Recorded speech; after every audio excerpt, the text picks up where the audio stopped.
Excuse me, জি বলেন। আপনি কে? আমি ননাস। আচ্ছা, আপনাদের ননদ ননাসদের প্রিয় কাজ কি? ননাসদের আবার পছন্দের কাজ কি? ননাসদের পছন্দের কাজ হচ্ছে ভাই ভাই বউয়ের সংসারে কিভাবে গিট্টু লাগানো যায়। মাকে সারাদিন 24 বার কল দিয়ে সারাদিন ওই আজারি হুজুরের মতো ওয়াজ শোনায় মায়ের কানে। সংসারে কিভাবে পেঁয়াজ দিয়ে গিট্টু লাগানো যায়, ভাই ভাই বউয়ের কি দোষ, কোন সময় কিভাবে দোষ ধরা যায়, শুধু তাদের না, তাদের বাড়ির তাদের বাপ মার কি দোষ ধরা যায় সবকিছু আমরা মনে করিয়ে দিই। তারা বয়স্ক মানুষ, তাদের তো এত কিছু মনে থাকে না, আমরা এগুলো মনে করাই দিই তাদের কি দোষ ধরা যায়। কেন আপনারা এগুলো করে বেড়ান কেন? আপনাদের নিজেদের সংসার স্বামী সন্তান নিয়ে থাকতে পারেন না? আরে না, এগুলো আমাদের মেইন কাজ, এগুলো না করলে পেটের ভাত হজম হয় না, হাগা মাথায় আটকে থাকে।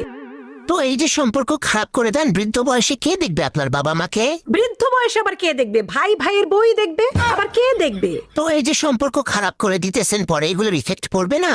না দেখলে তখনও দোষ, না দেখলে ওইটাও দোষ। বলমু দেখোস না কে, তখন আর এক দোষ বাইর করমু।